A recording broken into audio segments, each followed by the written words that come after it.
Hello, my name is Sally Parks. I'm with the Palm Harbor Museum, also the Palm Harbor Historical Society, and I'm delighted that we have a guest with us today that has a long history in the North Pinellas County area. And his name is? Jerry Rehm. Jerry Rehm. Gerald Rehm lives in Clearwater and but well known in the Dunedin and Palm Harbor area. Tell me what year were you born, first of all? When's your birthday? Well, my birthday is March 10th. I was born in 1927 in West Palm Beach, Florida. So Florida's been my home. I'm one of the few natives that you see around. I was born actually in the house that my father had built. He had worked for Addison Meisner after he came to Florida back at the turn of the century. Addison Meisner, you know, is the man that developed all of Palm Beach. And he built all those beautiful homes and estates, and they all came together and built our house as a replica of a Meisner. So it's a small Meisner design.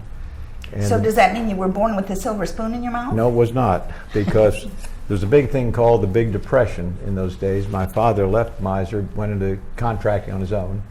And if he'd only bought a little bit of Palm Beach when he was there, it would have been nice. But no, his company went down, as well as all the mortgages that he held.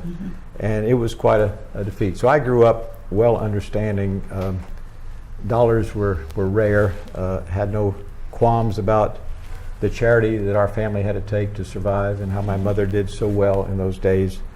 But I'll always remember Palm Beach as a wonderful experience and growing up in it. Went to all my schooling there, graduated from Palm Beach High School, was involved with many activities in the school, and really enjoyed the activities I was able to do as a teenager with the local newspaper. The war was on, and of course they couldn't get adults to handle newspaper distribution. And in high school, my senior year, I was allowed to work for the paper as their district manager for Palm Beach. So my job at the end of school at 2 o'clock was to pick up my little route carriers, the newsboys, and take the truck, drive over to Palm Beach and distribute them all over the island, sell newspapers, ride the island. It was just a beautiful experience while I was able to work. You were an entrepreneur as a young man, weren't you? I was earning $20 a week at that time, wow, which my mother put away. I wasn't allowed to spend it. But it was interesting in that I could see Palm Beach, could understand the things, and particularly in the winter seasons. Never forgot Palm Beach because right after I graduated from high school, my parents were able to send me to Marion Military Institute for a year. And there I sort of redid my senior year in high school. Florida schools were not that outstanding in those days. I had always wanted to go to a service academy, and I had always wanted to go to West Point. My folks weren't politically connected, and I was not able to get an appointment. But while at Marion, I heard about a school that was offering 18-month commissions in the Navy, a degree, and the ability to go to sea in the American Merchant Marine. I signed up. It was called Kings Point, the United States Merchant Marine Academy. And I succeeded in being accepted in the academy. And after my year at Marion, I went into the Merchant Marine Academy at Pass Christian, Mississippi. I've been very active in ROTC in our high school, of course, during the war, and became a cadet officer at Pass Christian. In fact, was held over after my brief training of about 2 to 3 months as the battalion commander for all of these young people. It was so interesting, the people that came up from West Palm Beach.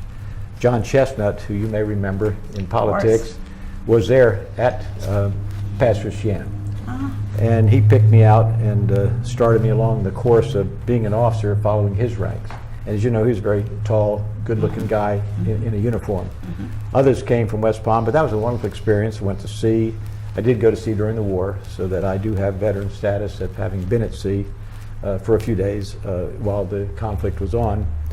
It was over. I went back to New York, where I finished my education. And by that time, with the war being over, the course... Let me stop you. Where is Kings Point exactly? Kings Point is in Great Neck, New York, on Long Island. It's about an hour from New York City. It was the old Chrysler estate. The federal government bought it in 1942 and turned it into this training academy. President Roosevelt decreed that the Merchant Marine needed an academy equivalent to West Point, Annapolis, and later on the Air Force Academy, the Coast Guard Academy. Kings Point rightfully has held its own among the so-called big boys of the other service academies, because a third of our graduates every year are just in demand to go into the other services. At graduation a few years back, I remember sitting with the superintendent of the Air Force Academy, who'd come over personally to swear in 3 of our graduates. And he said by far they were the best 3 students he had ever looked at, and was very happy that he could take them into the Air Force. Nice compliment. Well, what's so wonderful now, at 87, I represent my academy to Congress.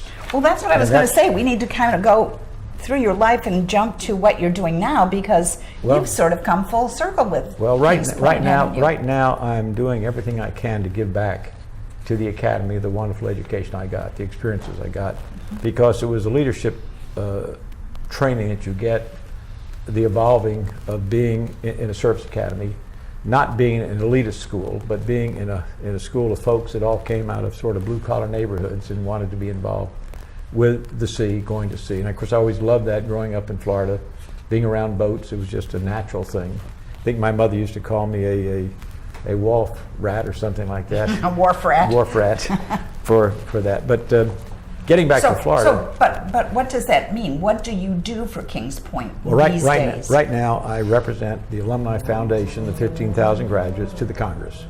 And I make certain that our gifts are acquired by the government. This is the monetary gifts that graduates give, that our appropriations are honored, and that the governance of the Academy is done in a proper position.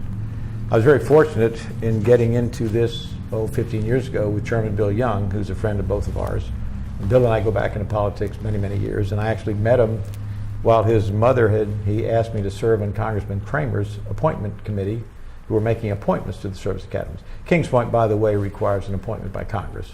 Every member of Congress can appoint 10 people, and then you must qualify on your merits and your grades and your scholastic aptitude. Academic and leadership. To be accepted, totally. But what we are doing, based on a model that Bill Young established in 2000, is working with 100 to 150 direct members of the Congress, the entire Senate, to make certain that our academy is kept on a par with all the other service academies. Great. Now, is this something that relates to Kings Point? This is a badge that I proudly wear when I'm in Washington, let everybody know that I am a Kings Pointer, graduate of the Merchant Marine Academy. And you still go to Washington regularly advocating for I'm there, Kings Point? I'm there for a week out of every month, or I'm at the academy. And this is what we do. Yes, ma'am. Okay. Well, then let's go back to, so how did you end up in Pinellas County after you were... Well, I after the war, I lived in Great Neck, and I decided to try to come ashore. I was sailing, and a Kings Pointer happened to head the maritime sales area for Sperry Gyroscope. And I went in ostensibly to go into marine sales, to stay in the marine industry. I got plucked by folks there to get more involved in planning of manufacturing programs. I'd always had a very good engineering head, even though my degree from Kings Point was for deck officer. I had a lot of engineering type studies in Marion and at Kings Point, and got really involved in the planning of our multitude of production items at Sperry, heavy duty military systems.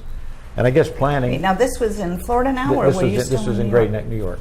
Okay. So I came ashore in Great Neck, worked at the facility in Great Neck for something like 10 or 12 years.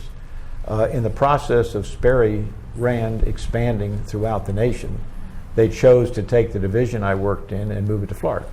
And of course, I was very happy to come to Florida. And rather than the East Coast, I settled on the West Coast. And my first offices were in the hood plant in Dunedin. So I was introduced to Dunedin. I bought property in Dunedin and built a house in Dunedin, and basically got into manufacturing of a local nature. I enjoyed working with the Skinner family and was involved with part ownership of their business, Skinner Machinery. And of course, they're the people that helped create concentrated orange juice. So you might say by coming into Dunedin, I ended up getting to know the old families, the salt of the earth people that Ben made Skinner, Dunedin work, Vivian Skinner, made the whole town of Dunedin work. Living in Dunedin. Where did you build the house, by the way? Tell me In where Fairway it was. Estates. In Fairway Estates. Now, do you remember what street it was? It was How much it cost you? Webb Avenue. I think the lot cost $4,000. I think we spent about $20 to build the house. Oh my gosh. But the first year was spent in Bel Air, so it was interesting to understand the dynamics of Pinellas County. In that Bel Air at that time didn't have a sewer service; it had a septic tank. And when you go out in your backyard during the rainy season, you would slush around in all this sewage that was draining throughout Bel Air that nobody wants to talk about. But I think it taught me a lot about what government had as problems and why one would be paying taxes that you have to put in sewer systems. And I guess I became I don't know, sort of a student of government, of the things that'd be interesting. And it made such an interest that when I did settle in Dunedin and got involved with the Qantas Club, and I might say one of the things I'm the proudest of and why I wanted to be a Qantian is that I can remember when I was growing up, my mother would take me to this Qantas dental clinic in West Palm Beach to have my teeth worked on because we couldn't afford a dentist. And I always figured some way I wanted to be a Qantian to pay back to the Qantas folks what I was able to get as a youngster. That's wonderful, and they really do a lot of emphasis on kids. And So that's something that Qantas, you've when been I great joined, it was with Warren Hughes, if you remember Warren Oh, Hughes. I do indeed. He worked for Bell and Flores at the time, and Warren and I were instrumental in taking the Qantas Club that we inherited of 13 members and finishing after a year of having about 35 members. And in that year, we became the #1 club of small clubs in the state of Florida. And I guess all of this was very, very conducive to my understanding the problems of migrants, because we would, at Christmas time, go out into the groves, provide Christmas presents, understand the folks had to come here to help work in the industry, and to just kind of get everybody in town. I remember we had a Youth Day parade one year in which we had more people in the parade than I think came to watch it. Standing on the side. But this showed me the small town of Dunedin became my hometown. The next interesting person was Judge Fisher, who was in Dunedin. He'd been elected to the city commission. He was a very, very astute jurist, came out of the Chicago area, and he was leading things. You remember he had property called the Fisher Estate, Yes. which is now city property. And Judge Fisher was assigned to come up with a study on what to do with the Dunedin Country Club when the PGA decided to move to Palm Beach. So there again, I had a mentor in lecturing me about the importance of taxation, the importance of having a country club that would allow people to build more expensive homes around it, such as Fairway Estates, and that these larger facilities would pay more taxes, because Dunedin really income came from the citrus industry, the manufacturing areas that were downtown, and that was our income. We did not have a bedroom community. So with that tutelage with Judge Fisher, I became pretty astute. I didn't play golf, so that's why I was on the study committee, because I had no leanings, but to see how Mr. Shellhammer came up with a wonderful bonding idea, how everybody could give in a community, how you could mix public and private money and things work. All of these things were formulating in my mind, not quite sure where it would go, but it was an interesting experiment. Judge Fisher passed away unexpectedly, and the city commission had to make a decision, and they needed to fill the spot. Since I had been so active in Qantas, Was it an appointment, or? it would have been an appointment to fill this vacancy until the next election. It's funny, Cecil Engelbert, a longtime friend of mine and yours, and we think we were being compared as to who was going to get the vote. Cecil strictly says he had 2 and I got 3, but anyway, I was appointed. But I encouraged Cecil after that to run for the commission, which he did. And you still remain friends all those years? The thing that was the most disappointment, when I had to retire as mayor, I sat with Cecil and begged him to run for mayor, to replace me. And he said, no, I don't think I want to do that. Of course, later on he became mayor, and he was a very, very good mayor. One of the best Dunedin's ever had. He was. But getting appointed to the commission, again, opened my eyes to so much unfinished business. I understood we needed sewer systems in Dunedin. We had septic tanks. We needed better taxation. We were just oodling along with very little money coming in. We needed certainly more parks. We were a community that did not need to be as big as Miami Beach or as Clearwater.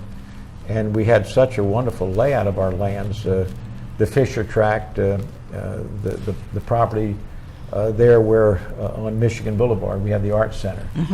These were all areas that in my mind didn't need to be developed. A throwback is when I bought my first house in Long Island in 1950. I bought it from Bill Levitt, who took, 6,000 acres of potato fields and turned them into homes. And I would lecture people I saw. I said, this can happen. This wonderful little city of 4,000 to 5,000 people could be 100,000. And why do we need that? The Senate on the commission challenged me to say very simply, Rehm, you're going to run for mayor and set this city into a planning mode, again, throwing my learnings from Sperry back to planning, and understanding everything must be planned. It just doesn't happen. If it happens, it's going to happen bad. And I ran on a platform of Dunedin needed to begin planning. We were at a crossroads, and Vivian Rogers and I were running at the same time. I was running for mayor. Vivian Skinner Rogers Grant. Correct. Now. And a very, very close friend, a kindred spirit. Indeed. We won the election. It took an awful lot of work. We had to visit every precinct. But the biggest mentor I had was Sheriff Don Janung. And Don had approached me and said, Jerry, I want you to run for mayor. He said, Dunedin is a wonderful community that could be picked off by the mob interests in Tampa at practically ease. He said, I can just see him. I remember his words. I can see him driving down Curlew Road and looking at that little community that could be plucked. And he said, it doesn't have to happen. Your chief of police, Gene Sheets, who'd been there for many years, ruled the community with an iron fist. But he said, you know, when Gene goes, you're going to need a police department that really needs to function properly. And he said, if you become mayor, I will find you that chief. Well, I became mayor. Don helped me. And he said, one thing I want you to understand, you're a Republican, I'm a Democrat. He said, don't ever switch parties in order to win an election, and just go in there as a nonpartisan person for everybody in the community. And don't take any contributions over $2 a piece. He said, people that donate $2 will really come out and vote for you. And that's what you want, is you want the votes. With Judge Fisher now passed. Now that was a nonpartisan election. Yes, ma'am. But still, you were a Republican, and Well, probably lots of people knew that. You didn't walk away from that affiliation. Right. So, long story short, I got elected mayor. I got Floyd Gleason. Now, what year are we in? That would have been 1963, 65 in that area. Right. I think I was appointed, it would be 1965. Floyd Gleason, who I knew personally, was county manager, and he had a wonderful planning director, Frank Blanford.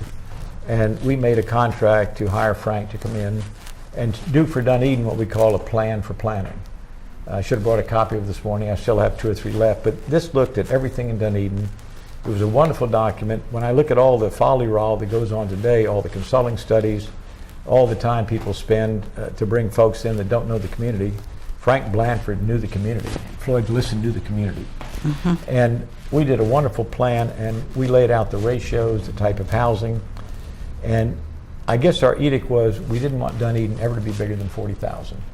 We did not want Dunedin to go beyond sort of the center point between Dunedin's land and Safety Harbor's land, which is now all countryside. We wanted to take in countryside because we had our own water system. We wanted to put more wells out there. We wanted that area to be maybe 1 to 5 acre estates. And that was my plan for that area. But the most important thing was we needed parks, we needed recreation, and I got started as a commissioner on this idea that Jimmy Owens, who had been on the commission when he once said, somebody ought to do something about that land out there called Caladesi Island. I said, like what? Well, it ought to be a park. I said, what have you done for it? Well, what can we do? Nobody can do anything. But that set me on to reading a lot of documents and finding out that something could be done, bringing the park director from the state to Dunedin, Nay Landrum. We shared a kindred in Boy Scouting, and we walked the island. He saw the thing, and after it he said, you know, Jerry, this has got to be saved. And if you did all the studies, people came to Florida to swim, to recreate. They didn't come to build condos.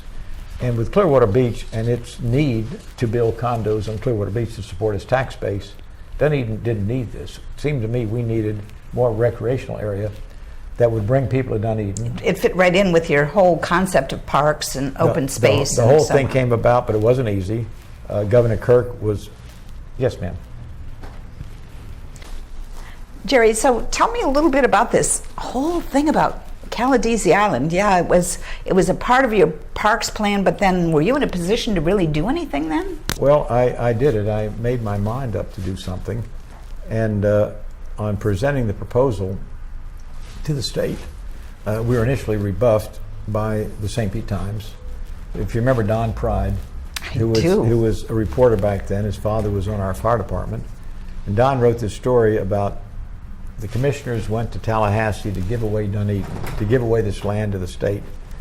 And I still have the story, and I reminded Don of it a lot of times, that how quick they were in the knee-jerk reaction not to understand that we were about to do things that are apple pie and motherhood, and the St. Pete Times was ready to kill it because they didn't understand it or did they care to ask a question. And Don's apologized many times for not further researching the story.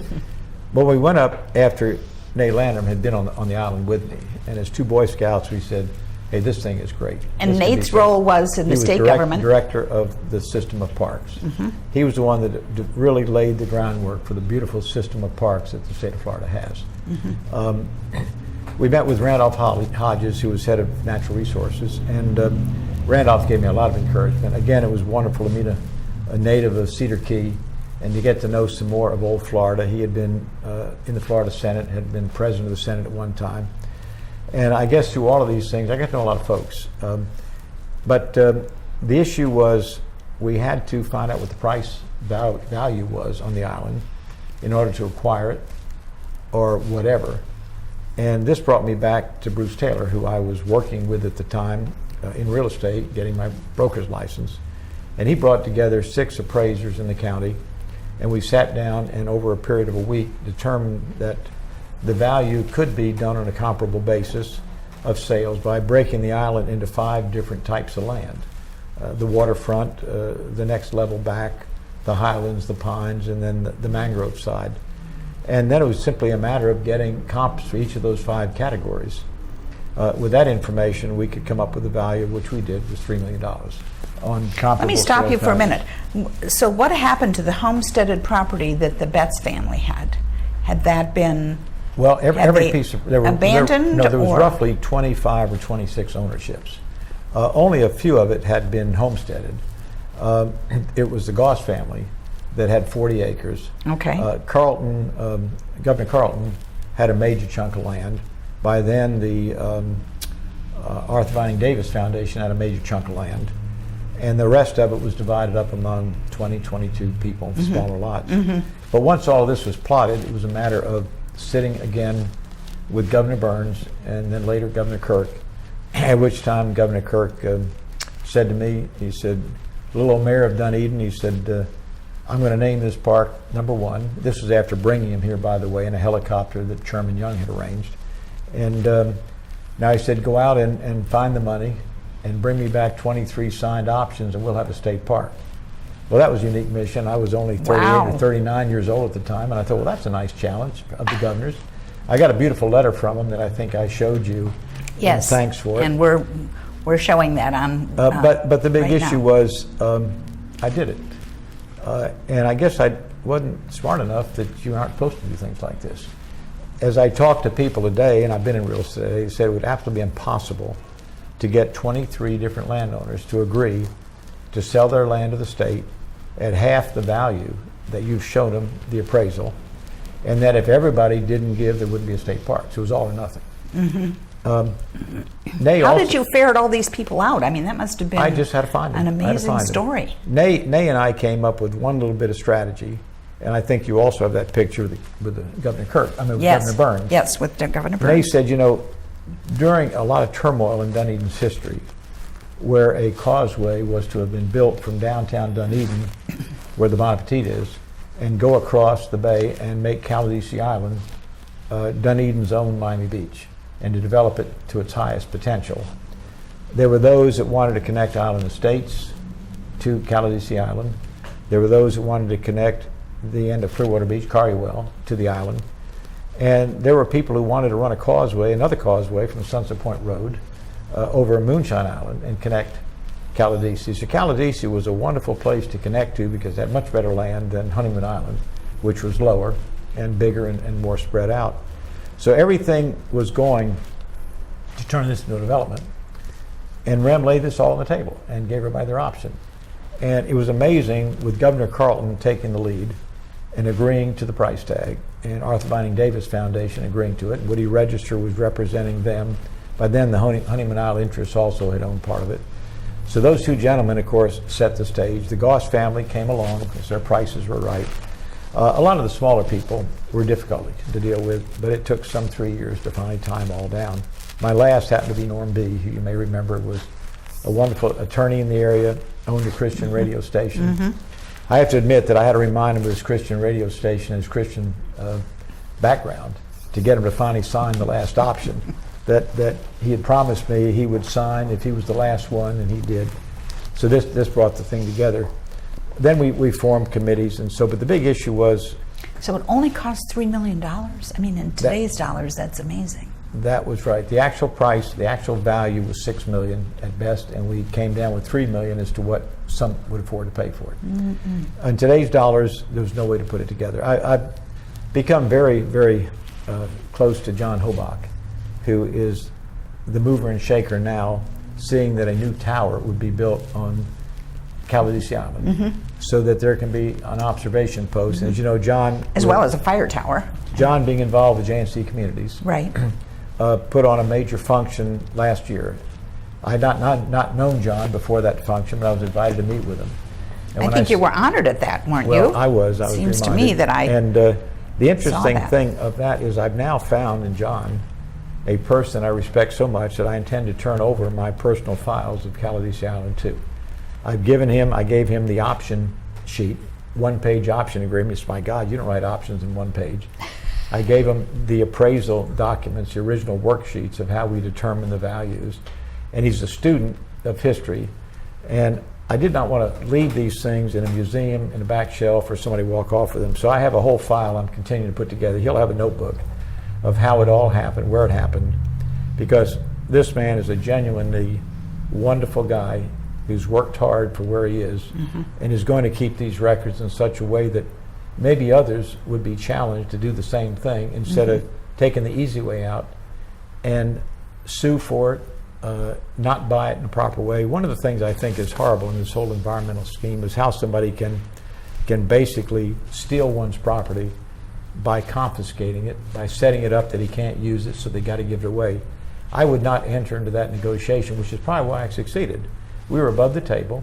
We said it's going to be bought, but this is all we can pay for it. And you can get other tax contributions as you handle this thing. And if you handle it right, you're donating half, you're being paid for the other half. But in no way will any of your property ever be confiscated.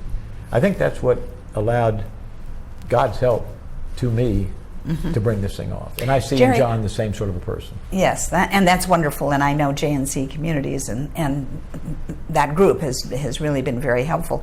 How did you fend off the easiest pickings there? Seemed to me to be Clearwater and Clearwater Beach, because with the pass through there, it would be pretty easy to have a little bridge, something. Well, so how did you keep Clearwater in place? Well, Clearwater, I only had one opponent in Clearwater, Jimmy Stewart. He was a city manager at the time. He loved to go and camp on Caladesi Island. He didn't want to develop for his own edification. But Clearwater, I think today, particularly George Criticus, who was 35 years with Bill Young, and Bill Young knew what I was doing, because he was the one that brought the governors to me in helicopters, because he was in the Florida Senate at the time.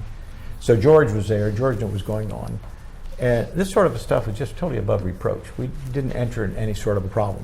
Mm-hmm. I think we're fortunate now. No backroom deals here. No way, no way. Mrs. Hunter owns the property on the north end of Carrywell that is now joined to Caladesi. Mm-hmm. And she is such a lovely person that I don't feel that anything would happen. Mm-hmm. In fact, we had all of our plans to open that pass up so there would be better water circulation. Mm-hmm. And I don't think she wants that to happen because of the animal habitat and the birds that are now seeking sanctuary there. Oh, is that and that's right? okay. That's okay. Just as long as the park mm-hmm. system has an ability to keep other vehicles from coming on the mm-hmm. island.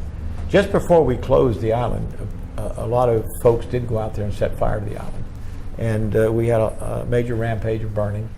And thank heavens it did not a lot of damage to the structural trees. It burned out a lot of the underbrush.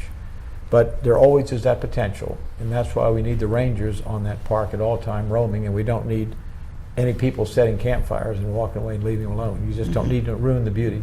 And if you look at Caladesi, from the north end to the south end, it's a complete change in climates, the type of vegetation, from the pines to the hardwoods. I think I bring tears to my eyes every time I see a drawing of the map, and you look at all the mosquito-controlled ditches that were being dug indiscriminately through the mangroves to control the mosquitoes, mm-hmm. but we'll kill all the mangroves, but by God, we stop the mosquitoes. Mm-hmm. I think it could have been done with a little bit of spray, but that was the way Corps of mm-hmm. Engineers did things. Mm-hmm. They don't do it that way anymore. Mm-hmm. So a lot of things I think have been learned. So it's a state park, but it's in the city of Dunedin? It's in the city of Dunedin, totally contained in Dunedin. And Honeymoon is the same way? Honeymoon is a state park. Now there again, that was Cecil Engelbert's process with Bob Graham, Governor Graham. It took a 5 or 10 year plan to buy it all, and that was another story altogether. But Dunedin is in just such a wonderful position with its parks. I worry now that you still are going to have voices saying, we need to preserve, we need to preserve. So many citizens just don't understand what's going on, but they coming from an area that was not as conservative or planned as Dunedin is, and they show up and they want to be heard, so they're going to pick some cockamania to bring up. When I think if they go back and look at the sequence of things that started in 1965, you could not have planned a community any better. I sometimes chuckle at some of the newer commissioners and mayors that have come on that thought Dunedin became a being the day they got elected. And that's going to be everybody's opinion. I think I learned that in the state legislature. You know, I was in the Florida Senate. I was also in the House. I think the most disturbing thing is when you come up with a plan and you put it in place, and then you look back a few years later and somebody abolishes it, then they come back and put the same plan in. A lot of legislation... And call it their plan. Yeah, it is revolving door sort of stuff. Right. But Dunedin is unique. I still call it my hometown. I work in real estate, and I'm sort of growing that down now. My son is now a broker, and he'll be picking more of it up. But there's 3 or 4 major tracks in Dunedin that I think are great tracks. Calavisi never being developed. Honeymoon Island being developed in a remote sort of way. The property down at the waterfront, the marina property we call it, that was to be the jumping off spot for a bridge. I brought John Hobach to see this property, a year and a half ago, and said, John, I know you're a developer, and I want to show you this property. And I said, what do you think of it? He looked at it, saw my pictures. I said, let me tell you the history about what didn't happen. Is this was to be the causeway to Calavisi Island. And if Bon Appetit and that hotel ever burned down, they'd never be able to rebuild it again because you couldn't put that much building on the short space. But the spit of land was dredged out of the Dunedin Marina ostensibly for the causeway. And the jumping off spot was Tom Wallace's hotel there, which is now going to be a JNC community in collaboration with Joe Kokalakis, who owns it from Dunedin. I said, John, you do know if something doesn't happen here of substantial development, all the work you've done on Calavisi Island may be null and void, because the easiest thing is to build a causeway out there. And the state wanted to do that because that way people can drive their car to the beach. They don't have to be inconvenienced with going to a boat. I said, that's how highway people think. So this sort of got prompted John, him a little. It sort of got him painted in a corner to the point that we joke about this. But no, he and Mike Chisholm fell in love with the property. They're now in contract, and units will be going on sale within very short order for a small number of condominiums built to the standard of JNC community. I'm very proud to have been the broker, the procuring cause of sale on that event. The other is a piece of land that was owned by the Angelillis and the Skinner family many years on Douglas Avenue, where the first packing plant was ever built. And North Douglas. On North Douglas, right across the street, is the famous Dunedin Brewery. It's a 2-acre tract of land that I have been brokering for the last 10 years. And we now have... I've seen you sign there for a long time. We have a letter of intent for a hotel, a downtown hotel. I'm hearing that, It'll be of a Hyatt brand and a parking garage. Dunedin's first parking garage will be on the same site. The thing that's so important to me is that this acquisition of land from old-time families, in which the families will stay in as partners, is so important because Dunedin would be nowhere if these old families hadn't paid their dues and worked on things. Absolutely. I get a little bit annoyed when new people pop into town and they decide, this is what I want, I love it, and everybody falls in love with them, to find out they don't have the resources, they don't have the stamina, and they don't have the historical perspective of what it takes to be Dunedin. I also get very annoyed of new people that show up that with the project on the marina. So, we don't need a project down here. You need projects of this magnitude to pay the taxes so these folks can live in Dunedin with a low tax base. And Dunedin still needs to improve its commercial tax base. So you have to have commercial development. And I'd say these folks that want to see something like that change, I suggest they move to the Everglades, where everything is pretty quaint and they don't have to pay a lot of taxes. But I go back to the days of Judge Fisher to say no community is going to survive without a tax base that's balanced. And if you don't have a country club, you're not going to have residents living around the country club paying the higher taxes. So if you look at the whole thing, it's sort of an ecosystem.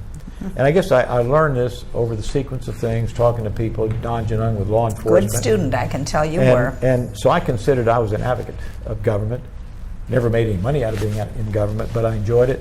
Enjoyed my election to the Senate, my return to the House. I want to talk about that in a minute, but let's talk about Dunedin. So Dunedin had the opportunity at one time to include Countryside Mall in their borders of the the city, and you mentioned Countryside itself. Some of Countryside. At that time, what happened? Well, or was that a good thing? No. When I was mayor, we met with Charlie Ruttenberg, who brought in Doug Roach, and they showed me all the plans that they had from a California developer to create Countryside. Right.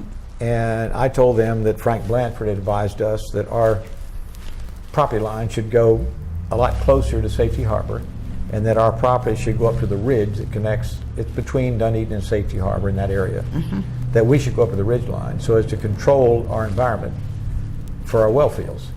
Remember, you're quite familiar with the water wars. Dunedin didn't have a water war, we had our own wells. Right. And my idea, and Emil Linder's idea, and our commissioner, who was a retired civil engineer for the Corps of Engineers, Colonel Linder was so brilliant in these areas. He was. And we wanted a big well field there. We didn't want a lot of development. As Charlie Ruttenberg said, Jerry, if you promise me you will stay on as mayor of Dunedin, he said, I will either develop Countryside the way you want it, but if you go out, we are then going to Clearwater and we're going to annex all of this land under Clearwater and we're going to go full bore. I was working for Jack Eckerd at the time, running his therapeutic use camps. That was my income, and I did that for over 12 years. And we were starting to expand our camp program into Vermont, and I needed to do a lot more traveling.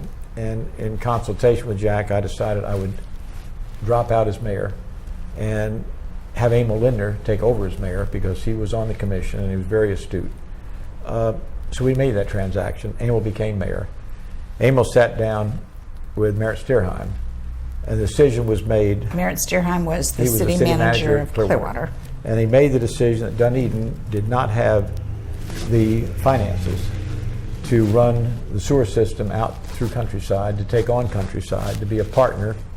And he sort of led the charge that Dunedin should retract its boundaries to go no further east than Evans Road, to pull our horns in, that if we were to go further, we would be exceeding the 40,000 cap that we thought Dunedin should achieve to maintain its livelihood and its old and its downtown character charm. and all that. So at the time, Emil was booed by a lot of people, but he made a very wise engineering decision that Dunedin had no financial business trying to extend its boundaries in that direction.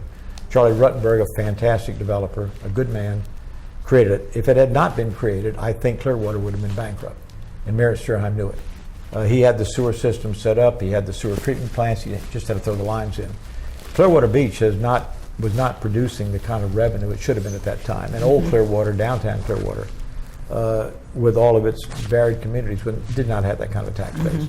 Countryside was its salvation. So you might say Dunedin lost something, but the area gained a wonderful economic engine that's now Clearwater Beach. And at that event with John Howe. With now, it's Countryside, you mean? With Countryside. Yeah. But as I look now, as Clearwater Beach looks as Caladesi, as its park, that's the way it ought to be. There cannot be any parochialism that Dunedin's boundaries, and you don't go outside of your own boundaries. Dunedin did what it wanted to do from the old timers.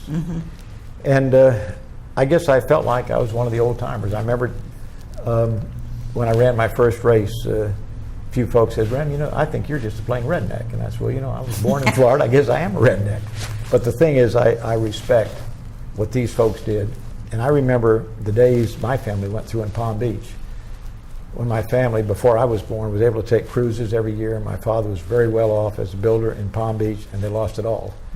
And I will never forget that.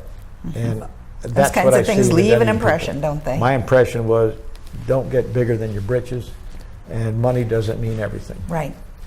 So we talked about Dunedin to the east. Let's look at Dunedin to the north. So what did Palm Harbor look like in those early days? Palm Harbor was a wonderful refuge. I remember reading up about the Sutherlands and the historical aspects of Palm Harbor. I got to know some wonderful people up here. Charlie Jones, I think I was the only Republican he ever supported, and Winona, who did things. Charlie and Winona were they were indeed, Palm Harbor. indeed the spark plug for this whole museum that we're in. Well, they were the spark plug for so much. She with libraries and the Pinellas County school system, Charlie for what's right and wrong, and putting my Republican signs in his yard when I was running for the Senate. He was so much of a resource for me, as were so many people. Again, the old timers, and the desire was not to come and change things, but to make everything work together. And you look at the Groves and what an economic engine they were at that time. And understand that migrants came in to work these. People didn't want to admit to it, but who's going to pick the fruit? Right. But I saw Palm Harbor as a wonderful area that should not have been incorporated as a city, but should just be kind of what it was without somebody trying to make it something different. I got very involved with the museum, with the library, and when I was in the Senate, I think I brought money to it. I can't remember exactly where we were on things, but I remember very distinctly a lot of the good things we were trying to do in those days, and wonderful people. Plus, it was my base when I was in the Senate. It gave me an awful lot of support as I ran. Do you remember coming up to Palm Harbor in the 60s and 70s, though? Pretty much nothing but, well, there were a few subdivisions, but a whole lot of it was just orange nice. trees. It was just nice, but you had the beautiful downtown. Yeah. You preceded Dunedin with some good old downtown events. Dunedin lucked into it, but no, Palm Harbor is just a wonderful refuge. And I don't know whether you, as part of the county government, thinks it should have been an incorporated city or not. We've never had any discussions on it. No, we haven't had that discussion, but I think it's just fine like it is. The way it was, yes, Yeah, yes. was and is, indeed. Okay, so, oh gosh, there's so many paths to go, but I really want to talk about your terms in the House and Senate. So you ran for the House first, or you ran for the Senate first? I was doing my thing with Jack Eckerd. Yes.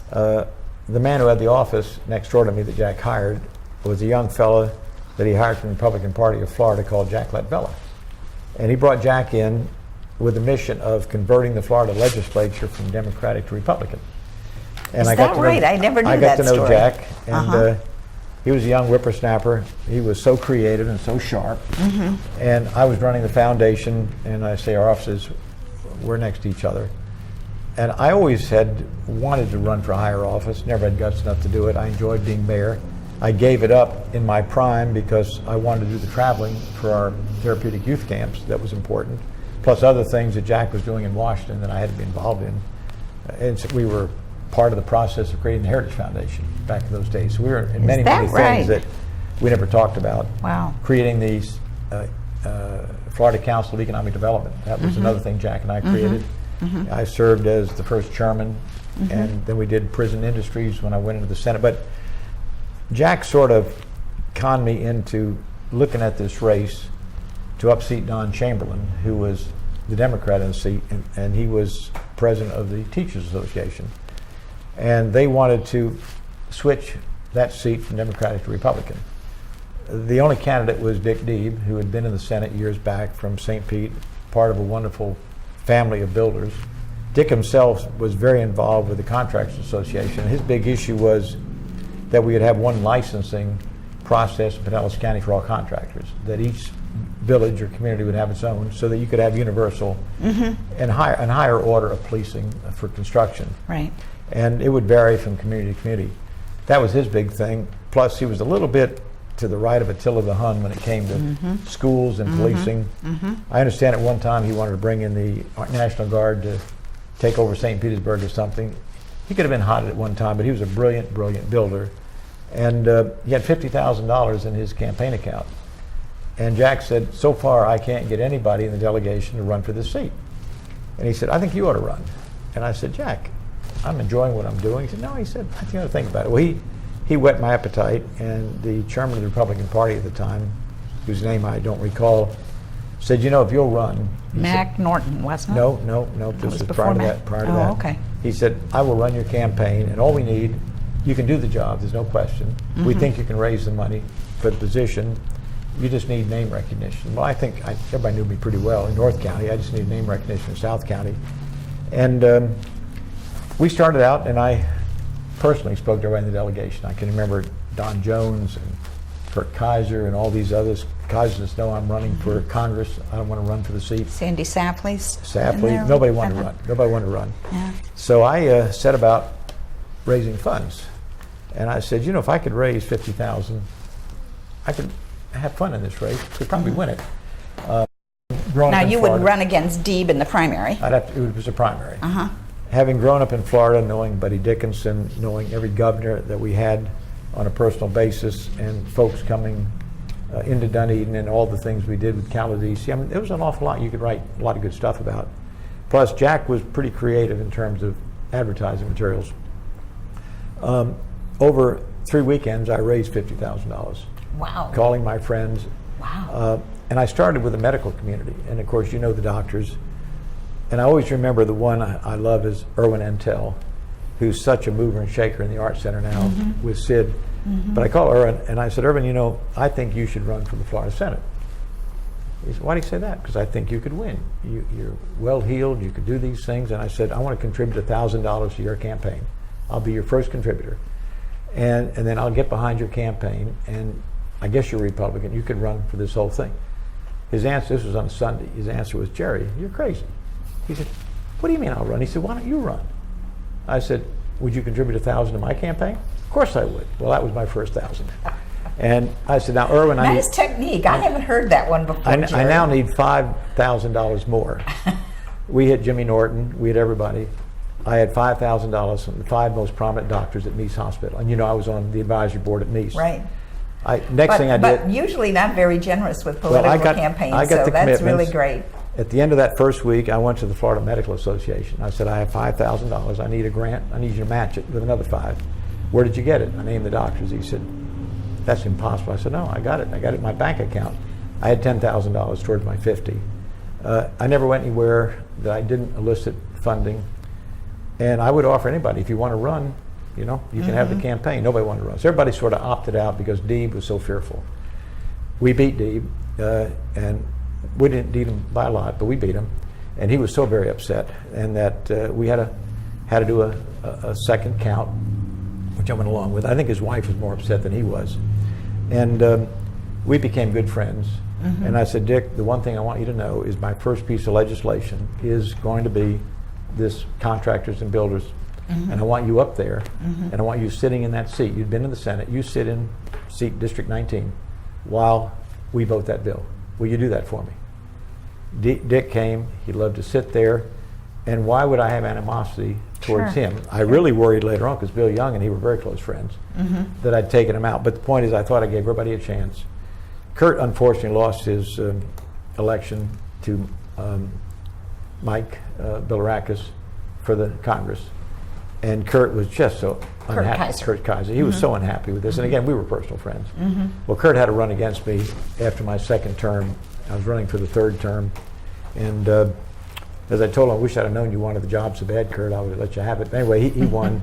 I went back into real estate and started doing some things in Dunedin. We developed the Evans Road track. We put Chesapeake Apartments there. We expanded the city limits. We did things. So it worked real well. We had sort of a calamity in terms of one of the office holders in Pinellas County in mid-90s who was outed, and the party came to me on a Monday morning and said, we just took an evaluation and we want you to fill that vacancy. So I had 3 weeks to, that had to be in the mid-'80s. Mid-'80s, it was all in the mid-'80s. So anyway, I filled the seat of Byron Comby, won that race, and went back into the House. So it was sort of a backwards thing. It was an interesting period of time.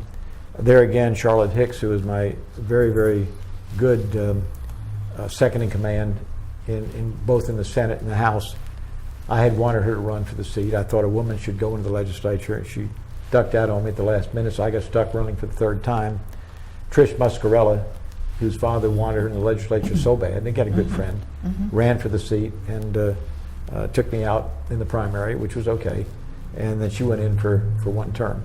But I'd served enough, and I enjoyed it, and I think I left some things there in legislation that I found a little bit better than when I went in, particularly the prisons industry program that's a functioning process now. One little system you'd enjoy is that at the time we had Suncom, and the counties could use the long distance calling without paying the toll. The cities couldn't. And the League of Cities asked me to sponsor the bill. I think I may have brought that plaque, I'm not sure, but then I learned how the Public Service Commission is politically inspired and not inspired. I had to cut a deal with them that I would vote for anything they wanted if they'd give me my little bill that said the cities could get the same long distance service without paying the toll. So I learned a little bit of horse trading, and it's funny, on the Senate floor that day, I remember Maddox Hare out of Jacksonville, who was always obliged to vote the way the utilities wanted, took a walk off the floor, so I had nobody opposing my little bill, but it gave the League of Cities what they wanted. They made me the personality of the month or something. But again, the horse trading that goes on, another wonderful person, I'm sure you know, was Ralph Turlington, Yes. who taught me so much, a good Democrat, about don't ever tell anybody in the legislature what you really want, because it's going to cost you a lot of money before you get it. Lay your cards close to your chest. But again, it was a wonderful experience, and I think all of this has given me the ability now to work in the United States Congress with the senators. Well, let me stop you for a second, Jerry. I have to tell you about to remind you about Meese hospitals, because you were an enormous influence on Meese countryside taking place, and that was a heavily there was heavy competition for building a hospital in countryside with both Morton Plant and Meese. So tell us what happened, because that was that backstory, and of course you have a wonderful plaque that acknowledges you from the Gulf Health. Well, one of the things to whoever might be viewing this recording that we're doing is God has given me a wonderful memory bank, and for this I am so grateful. At 87 years old, I love recalling these details, and I can remember the good and the bad. I think I enjoyed the game, the process, that I could outsmart some of the smartest people, and that was kind of a fun and games thing. Not for personal profit, that would turn me off, but for the good of everybody. Chairman Young and I were together so many times, and we would we'd give each other a hug and say, you know what, individually we've gotten so much done because we've never asked for anything for ourselves. Everything we've done is for the betterment of the community, for the people, and this is why we can do it. And if we ever get around where we're trying to do it to be rewarded financially, we'll never have that effort. And so that was sort of a model we both shared. Again, I was a few years older than he was, but he certainly was a mentor to me in politics because he was just a genius in any way he handled himself. I was on Appropriations Committee and on HRS Committee. The chairman... Both very powerful committees. In the Senate. And a fellow out of Miami was chairman of both. And knowing from you, Sally, and what you had taught me with the hospitals, and from Don Schroeder, we knew the need for a medical facility in North Dunedin, over near McMullen Booth Road. We knew that Charlie Ruttenberg was instrumental in building McMullen Booth Road because he knew it all had to be opened up. And knowing all the communities who were on the drawing board, and you on the county, and me gathering data, we knew that when you added it all up, it would be impossible for these people to be served by Helen Ellis or by downtown Dunedin Hospital. And certainly you couldn't go to St. Pete, you couldn't go we didn't have any other road system. That was before the Bayside Bridge even. This was before all of that. Yep. But McMullen Booth Road was there. It was there. I asked Secretary Pingree, who I had known from my Secretary of what? Of HRS. I'd known him when he was a staffer when I was working in the Eckerd program, and we were working within the Department of Health and Human Services, and he now became the secretary. And I called him about approving the certificate of need for a hospital in our area. The Gulf Coast Hospital Association, again, had given me a briefing, and I said, as long as I'm sitting on these two committees, I'd like you to meet with them. And he said, well, Jerry, he said, I'm sorry, I can't do that. But he said, let me tell you what's behind all this. One, you don't have a large population to serve, number one. Number two, Morton Plant, when it opens up, wants the site. Morton Plant wants to be the hospital. Jack Eckerd, your former boss, has offered $1 million to name the hospital after his wife, Ruth, if they build a hospital in that area, whenever they want to build it. But it's going to be downstream. We just don't see any need for it for a couple of years. My blood boiled when I heard that story because I knew Jack Eckerd. And Jack Eckerd probably said at some point in time, I want to find something for Ruth because he loved his wife dearly. Indeed. He later found the wonderful thing, which was Ruth Eckerd Hall, far better than a hospital. Right. Well, I heard this story, and I knew the politics of Morton Plant wanting to beat the hell out of Jack Meese and Meese Hospital, and you and I both know that was a battle for many years that would never have been solved until both parties passed off, and I knew Jack Meese personally, as you did. My blood boiled. I said, I'm going to change this thing. So I went to the chairman of the committee, and I told him the story. His blood boiled. I can't believe this. I can't believe this. Jack Eckerd's that kind of a man. Somebody is twisting the story to hold this thing up. What can I do for you? I said, would you do me one favor, Bob? Bob McKnight was the fellow's name. I said, would you put an official hold in the HRS budget until Secretary Pingree accompanies me to Pinellas County with a helicopter and let me make my case? He said, that's easy. He called Pingree and he said, Pingree, your budget's on hold. And don't even come to us, nothing's going to happen, so you better call Senator Rehm and do what he wants to do. He called me. I called George Hunt. I said, George, I'm going to need your helicopter. I need to tour McMullen Booth Road. I need it for about 2 hours. I called Judge Levy in Dunedin, and I said, Judge, you got to fill up the auditorium, the Countryside High School, with at least 500 or 600 people. We named the date that he could do it. He committed. George committed the helicopter. Judge Levy was on the Meese Hospital board, so that's all a part of it, yeah. So Pingree came. We met at my office in Clearwater. George delivered the helicopter. We got on it. We went over. We flew the area. I gave him a layout of all the subdivisions that were on the planning board of Pinellas and Pasco County. We flew over McMullen Road up and down. We looked at the site, and I told him the story about the Eckerd thing, which I didn't believe. And I said, I worked for the man for 12 years. I mean, he doesn't do those kind of things. So we flew it. He turned around and spoke to his clerk behind the seat, and he said, what's that road down below there? I don't know. I said, that's McMullen Road. He said, you son of a bitch. He said, you told me that road had never been built. She said, Jerry, your case is made. We landed. We took him to this event. You were there at the event. I was. He told everybody your your civic need will be granted. And Bob Those were the days still of certificate of need, so it was very competitive. But the big thing is we didn't know which hospital would get it. It would go to any hospital that could qualify. But I thought that was such a unique thing that Bob McKnight, a Miami Democrat, listened to this thing as I did and said, this just isn't right. Why can't we make something right here? We're not giving away anything. We're not spending any money. But why can't we clear up this thing? That's when I realized a helicopter visual. I took 2 governors over Calabasas Island before it was accepted. I can remember looking down, just to go back, I remember looking down with Governor Burns, and we had given him 100 acres of land, which the city owned. And that was our gimmick to get the state involved with buying more. Here they had 100 and I had to buy the rest of it. He looked down and he said, where is it? And I point down, it was submerged land. Of course, the 100 acres we had been given was underwater. But it was land that was so I learned, and George Hunt was a wonderful contributor to me in terms of those services, understanding what I had to do, what we were trying to do to show off the county. Again, I go back to the wonderful people that have given in the past. George Hunt has given more to this county than anybody, I think. Clearwater High School, the stadium, the things that he did. But these helicopter trips, those 3 created Calabasas Island. Amazing. But again, I enjoyed seeing it, doing it. But my enjoyment is seeing these things done, see things right. I guess I enjoy the process more than the glory at the end of it. I kind of feel good that we're talking about some of this stuff today because nobody really wants to hear these stories. They think it's just hogwash. But that's not true, Jerry. Nothing happens unless somebody is there to make it happen. Right. And I think you've asked me, what would you sort of tell people to do? Is get involved, but number 1, be knowledgeable. Don't get involved as a loudmouth. Don't get involved to think you know what's going on. Do your homework. I think these study programs that you've been involved in with the counties, but go to a bunch of Dunedin City Commission meetings. Get with the civic clubs. Get with the people that have been here. Go sit with the old timers. Go sit with Charlie Angelos. Go sit with Gerald, who grew up in Dunedin. Ask them about how things were, how they were treated.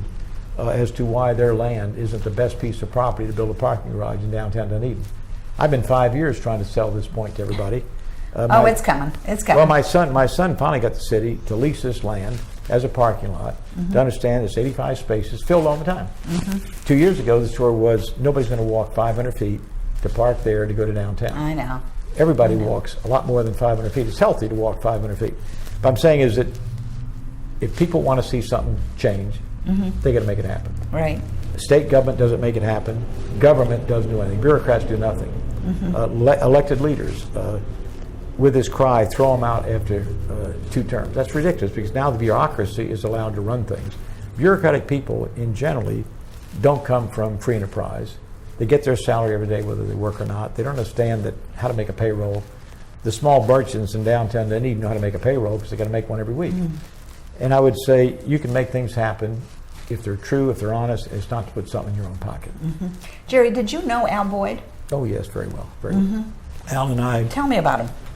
Well, Al, grew the Angus cattle. He grew up out there with his father, very poor. They went out every time an acre of ground became available. They were buying it at about 50 cents an acre. I walked his whole acreage many a time. When I was in the Qantas Club, and my first thing was to have a program every month. We were meeting in the Fenway Hotel, by the way. And as program chairman, I sought to bring every week something different. About the middle of my term, I went out to see Al. And I said, Al, I want to bring you to a Qantas Club to make a speech about how you have bred Angus cows. And not only did he come, he brought 5 or 6 people from the Angus cow. I mean, he made a big deal out of it. So we became very, very close friends. I knew him well through that whole thing. And I don't think he wanted to give me the boot. I think he would have if I'd wanted it, that he moved around. But his sister, was very involved with Dunedin. But Al was a recluse. He just sort of stayed by himself. But yes, we became very, very close friends. Right. Okay, so we've talked a lot about your professional life, and I want to go back to a part of that at least. Tell me a little bit about your personal life. You've mentioned Scott. You were married in New Jersey? I was married at Kings Point after I graduated from the school in 1948. I had 3 children. My oldest son is Greg. He's born in 1950. I guess that makes him almost a retiree. My daughter was 5 years younger, and she's been in business with her mother for many years in the golfing industry. Scott's in the middle? Scott is the youngest. The youngest, okay. Yeah, Scott came to work with Ben Skinner when I was there for 5 years as a purchaser buyer, and then he went to GE where he stayed for 20 years. He was in charge of their buying of their nuclear trigger parts, a very high level, high secret sort of buying. He left that and came to work with me in the candy factory 12, 15 years ago. But my wife and I separated 30 years ago. Politics is not a good process to be in if you want to maintain being home every night at 5 o'clock. I learned to work 2 and 3 jobs. It seemed I had to do it, as well as throwing in all the other stuff. I remarried 22 years ago to another workaholic, a person I'd been in business with in the last few years. But basically, as a workaholic, you're not home a lot. But that's kind of where you get your instinct to do things, and you just hope everything else can fit in. I've never taken very much for myself. I just try to give, and I'll try to be a martyr. It's just that when I make a commitment, I keep it.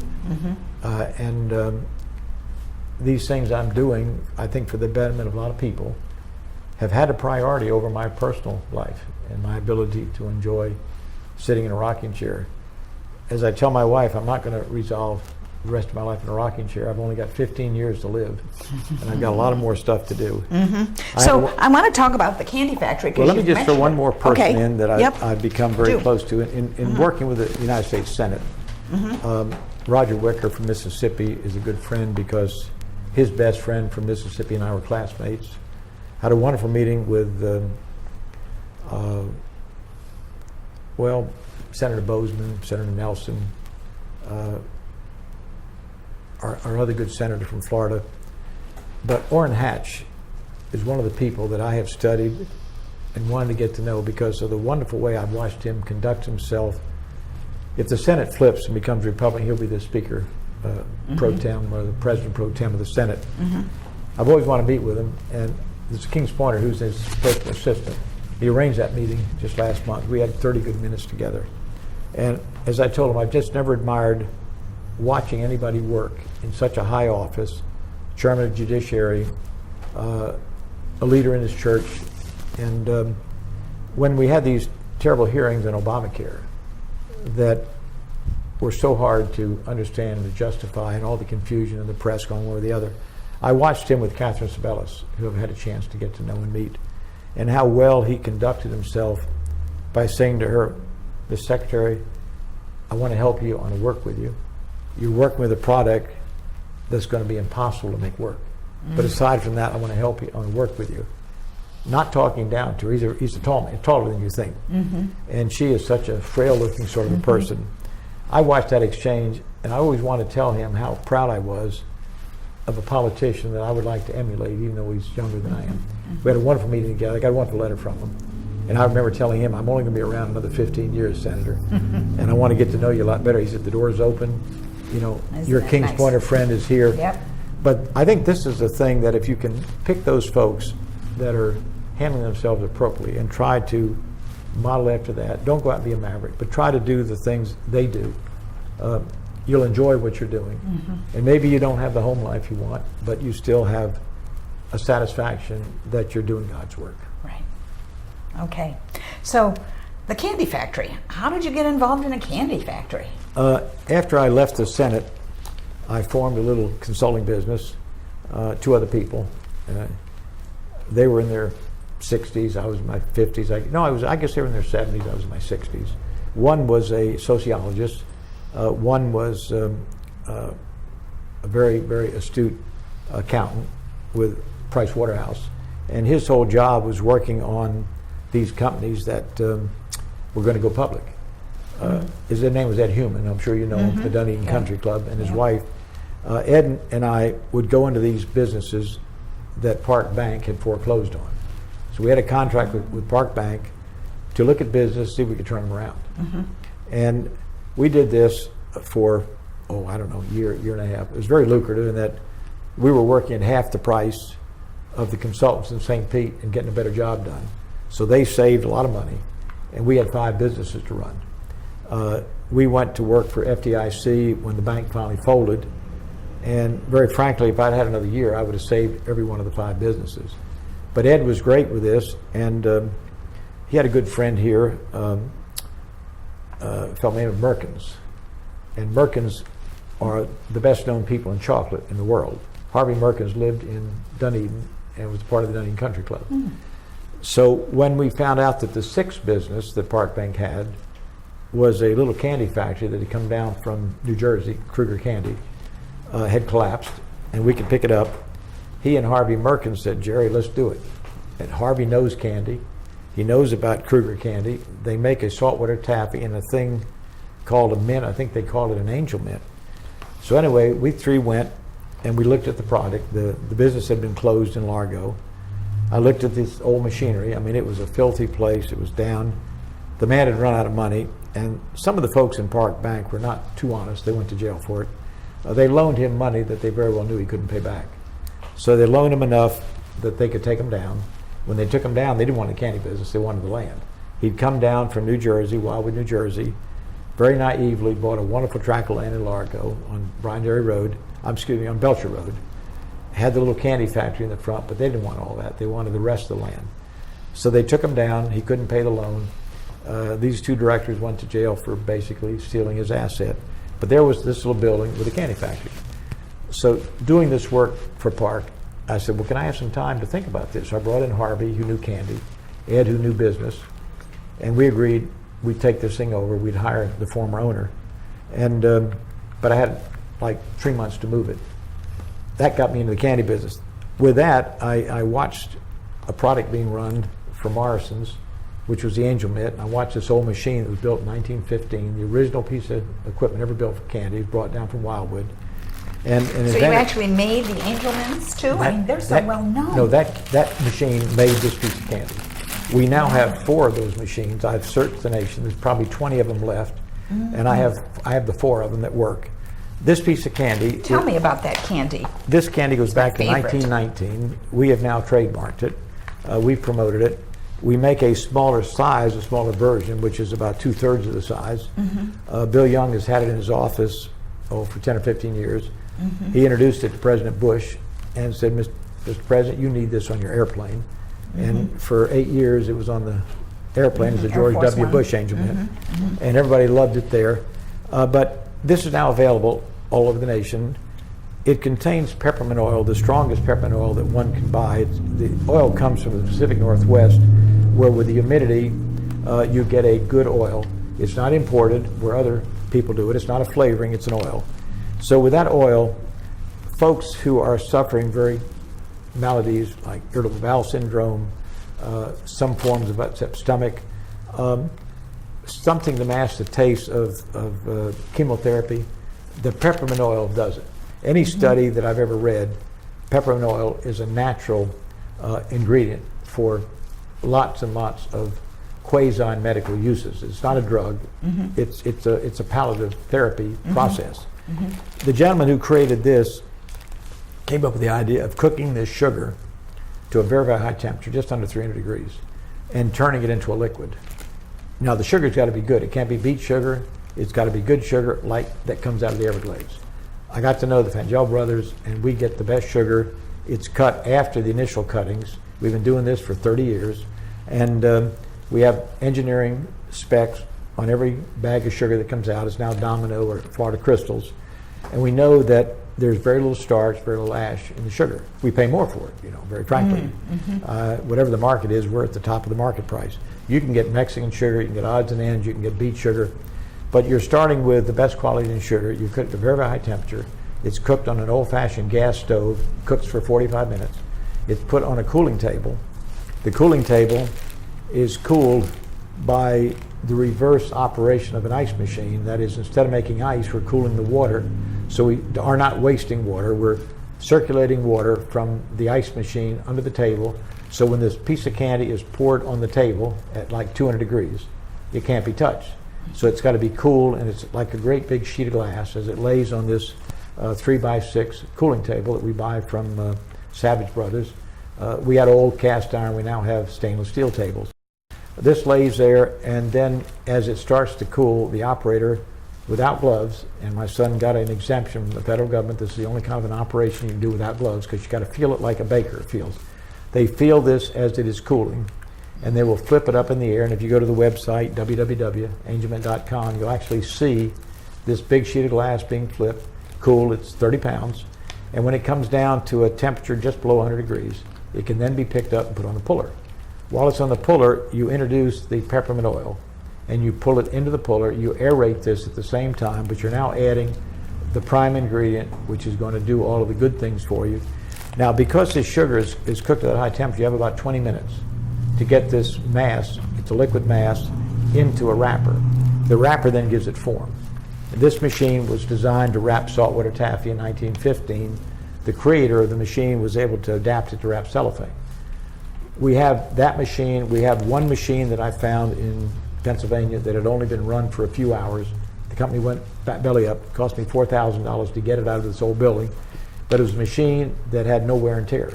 When I brought it to Florida, I could disassemble it, and we could take pictures of all the parts. We could take drawings. Now we know the exact size of all the original machines. There are no original drawings.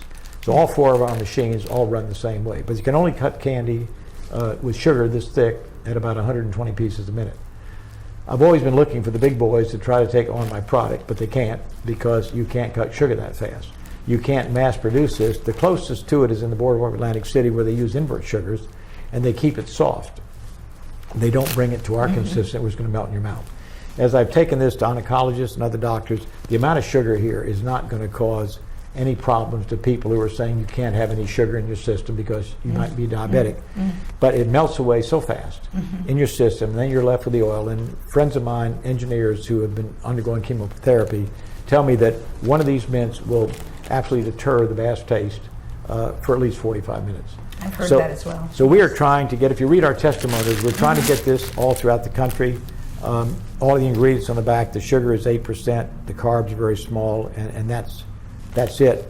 The thing that we do that I enjoyed when I took over Kruger Candy Factory, turned it into the Florida Candy Factory, and expanded, moved it up to Clearwater, was to get involved with an admiral, Joe Fowler, who built Disneyland, built Disney World. And I was running an aluminum company at the time for a good friend of mine, Steve Reed's. And we were making windows. And Disney World was advertising for windows for Magic Kingdom 1 and 2 to look like an old-fashioned window. We bid on it, we got the job, and Admiral Fowler came to my window company. And we designed a window to go on Magic Kingdom 1 and 2, the ferry boats, that was an old-fashioned looking window. And while we were there, I took it to my candy business. And he had created, as I say, with Walt Disney, and he was a financing behind Disney World. He did all of Disney World. He said, "I'd love to have your taffy." Oh, so we're going to talk about the taffy now.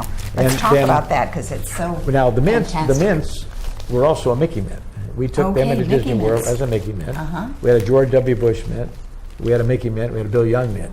But we were in Disney with our taffy, and then Disney decided to open the boardwalk. Turn around so we can see it on camera. The boardwalk of Atlantic City was to be replicated at Disney, and they wanted old candy, wanted everything. Well, by then I had bought from the Frelinger people their original candy kitchen, the original kitchen that made taffy, and we brought this to Florida. We brought down the production manager. We brought all the techniques.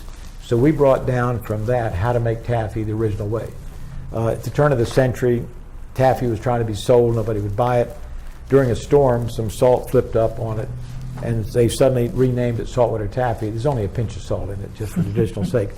But all of the chefs at Boardwalk, when they opened up with all the restaurants, did a taste test. They chose mine, and they allowed us to make this box. And this is the only time Disney's ever allowed a manufacturer to put its name on a box, and that if you believe in the days of the taste, the original Boardwalk saltwater taffy, it's maintained its authenticity. Florida Candy Factory cooks the taffy in small 30-pound batches in copper kettles.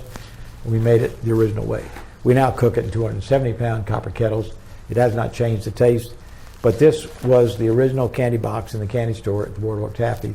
We have some of these left, so we're still marketing this ourselves. Disney then went to character, and we made that box. We were the only taffy in Disney for well over 25 years. When the Jerry, buyer, I think we're going to keep this as sort of a memorabilia you keep it all at here, our, eat at our some museum. but you eat some of the mints. Oh, They're yeah. there. Yeah, I know. The mints are so But great. the I can't taffy resist business, them. if an abundant business, being in manufacturing where you get a lot of scrap, I always joke that in the candy business, you don't have any scrap, you eat it. That's true. But so it's- let me just ask you, there's so many things that we could talk about, but one of the things I want to talk about is kind of your philosophy of life. I mean, you have 87 years, another 15 or so under your belt. Talk to me about what is your philosophy of life? I think it's God-driven. I wouldn't be where I was if I didn't have these inspirations. I've inherited a memory. I guess my mother was that way. She was a very bright lady. She died at 83 with an unfortunate fall in an accident. My father died at 63 from a brain tumor, cancerous brain tumor. He was so tough. He was a big guy. A cement block fell off one of the buildings he was working at, hit his head, injured it, and he never really recovered from that in Nashville, died at 63. My mother was just a get up and go sort of a person. I'm one of 3 kids. My sister was an educator, and she clept me for my doctorate. We joke about that. I have a doctorate in education from her klepting. My brother was an engineer. He went with at the University of Florida. He was also in the military there. He's a more staid, quieter person. He got his degree in chemical engineering, and he was employed by DuPont, was put on the Manhattan Project, and he was involved with the creation of the atomic bomb. Wow. All that was kept secret. All I knew, he was working out in Oak Ridge making, what were they making? I think it was called chewing gum. That's what they made in Oak Ridge. They're actually quotes. making plutonium. Yeah. And they had to pull him out after he had gotten all the radiation he could handle, and they sent him to Columbia, South Carolina, Camden, South Carolina, where he continued in Orline. And he passed away just 2 or 3 years ago. He lived till he was 95. He would not have passed, I believe, and I visited with him the day before, if the doctors had not given him too much heart medicine, and it sort of slowed him down, and he didn't come out of it. So Slowed them down too much. I believe in losing weight, staying on vitamins, not taking too Not much in eating the way too of much medicine, candy. not eating candy at all, don't have sugar, not exercising as much as I could, but I think keeping my mind clear and keeping projects going, keeping challenges. Don't So let what's money your go- legacy? What's your legacy? My legacy is that I hope that everything that I've touched in Dunedin, Kings Point, the government, that I leave it better than I found it. And I look at that at every organization, back from Boy Scouting, where I fell as an Eagle Scout. I organized during the war an emergency service corps in Palm Beach where we had our own little ambulance. We're all 16-year-olds. We were out in all the air raid drills with our little ambulance. We were there to set up emergency kitchens. I guess I've always been a leader, but Kings Point honed leadership skills that I can't trade for anything. And we're in a battle right now with the Maritime Administration, feeling that, well, maybe we aren't training leaders. Well, we train a lot of leaders, 15,000 leaders that are out there making a big difference to this nation. And you're one of them, for sure. Well, I wouldn't have the energy to do these sort of things if I wasn't. And I guess I just made my mind up that I'm just not going to be a wimp, you know? But So finish this sentence. Jerry Rehm is? he's a relatively happy, content person for having been given these God-given abilities to be able to deliver, to do things for other people, to have enough resources financially to do the kinds of things you want to do, and hopefully you can do till you pass, to pass in a respectable way. At this juncture, my will is calling for cremation, and I feel that I don't want to be a burden laying in a hole to anybody. I have a major eagle collection. I think I'll put those in the 2 holes that I own. But my idea is to have my ashes scattered on Caladesi Island as my alpha, Yeah, that's a great, great legacy. and at Kings Point, which is my omega. Yeah. Oh, there you go. Thank you, Jerry Rehm. Thank you.